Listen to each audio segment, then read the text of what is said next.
Assalamualaikum warahmatullahi wabarakatuh. Jumpa kembali di channel kebanggaan kalian ini.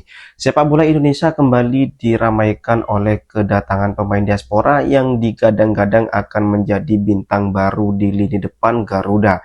Ya, dialah Mauro Gilstra, penyerang muda FC Volendam yang saat ini sedang dalam proses naturalisasi. Kedatangannya ke tanah air sontak memunculkan perbincangan hangat di kalangan pecinta sepak bola.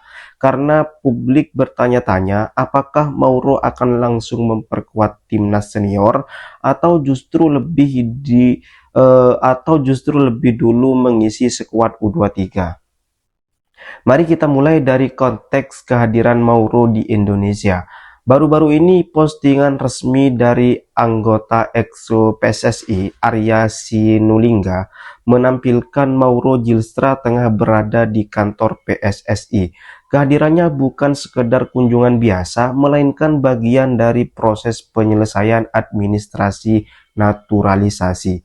Bahkan ia juga menyempatkan diri untuk mengurus dokumen di Kedutaan Besar Belanda di Jakarta. Artinya semua tahapan menuju status WNI bagi Mauro kini hampir rampung. Jika semua berjalan lancar, Indonesia akan segera memiliki penyerang muda dengan darah Belanda, Bandung yang siap membela Garuda. Mengapa kedatangan Mauro begitu penting? Jawabannya sederhana. Di lini depan, timnas Indonesia saat ini sedang dalam kondisi darurat. Striker utama yaitu Oli Romeni mengalami cedera serius yang membuatnya absen cukup lama.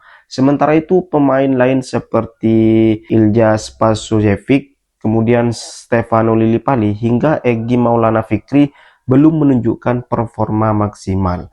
Ragnar Oratmangun yang baru pulih dari cedera pun masih butuh waktu beradaptasi kembali.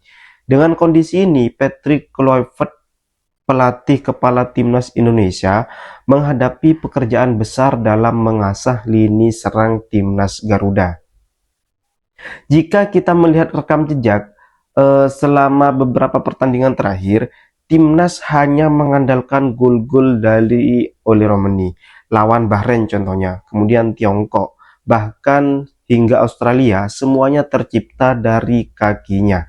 Tanpa dia, produktivitas gol Indonesia jelas terancam. Maka tak heran bila publik menaruh harapan besar kepada Mauro ini sebagai opsi pengganti dari Oli Romeni. Menariknya, Mauro bukanlah pemain yang perlu dirayu atau dibujuk untuk membela Indonesia. Justru sebaliknya, ia sejak lama menunjukkan keinginan kuat untuk mengenakan seragam merah putih. Berbeda dengan beberapa pemain diaspora lain yang butuh waktu lama untuk diyakinkan, Mauro aktif mengurus dokumen naturalisasi dan berkomunikasi dengan PSSI secara langsung. Inilah tipe pemain yang sangat diharapkan, datang dengan kerelaan hati, bukan karena sekedar iming-iming belaka. Namun nih, pertanyaan besar kemudian muncul di mana sebaiknya Mauro memulai debutnya. Apakah langsung di timnas senior atau mungkin lebih dulu di timnas U23? Ini pertanyaan yang sangat menarik sobat bola.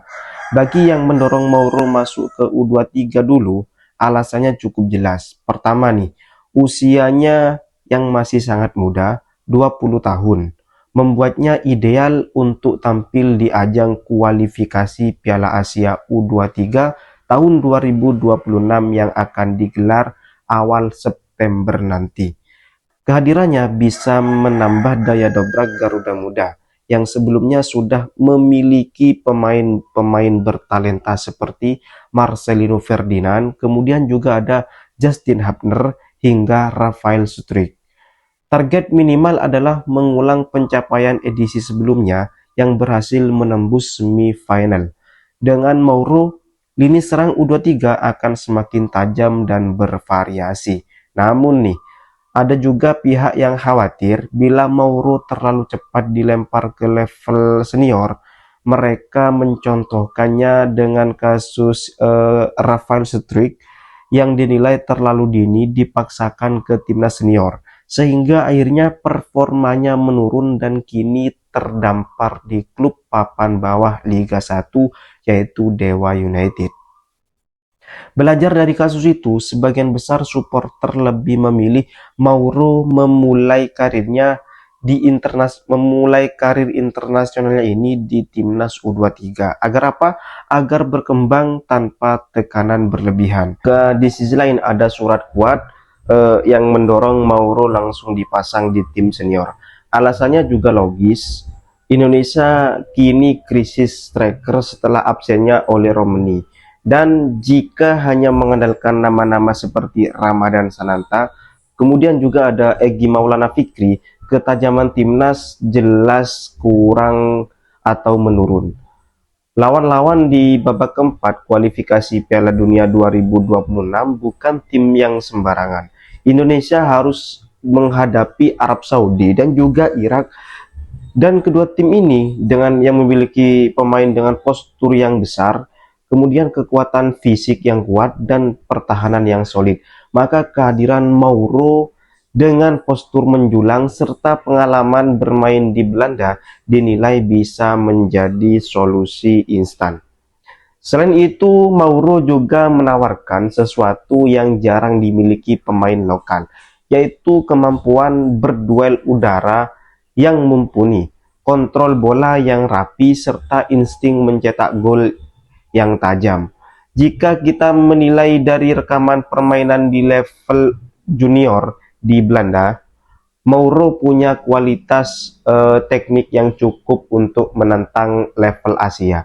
Meskipun beresiko, menurunkannya di tim senior bisa menjadi taruhan yang sepadan, mengingat kondisi darurat di lini depan timnas Indonesia senior itu sendiri.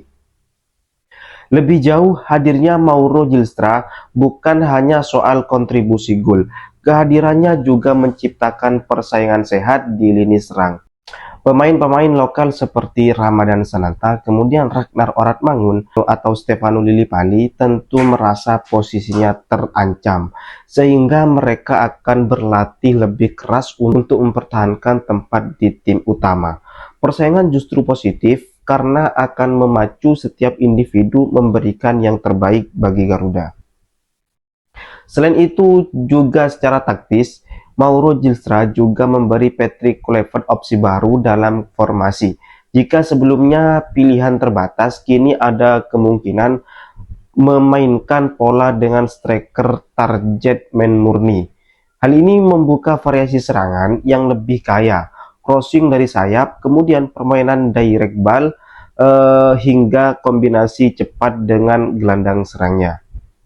Namun nih, keputusan akhir tentu berada di tangan PSSI, pelatih, dan juga tentu saja Erick Thohir sebagai ketua umum dari PSSI tersebut. Dalam pernyataannya, Erick sempat menyinggung bahwa Mauro Zylstra kemungkinan akan dicoba dulu di timnas U23. Jika performanya bagus, barulah dipromosikan ke timnas senior. Skema ini terdengar masuk akal karena memberi ruang adaptasi tanpa kehilangan kesempatan besar. Apapun keputusan akhirnya, jelas bahwa kedatangan Mauro adalah angin segar bagi sepak bola Indonesia.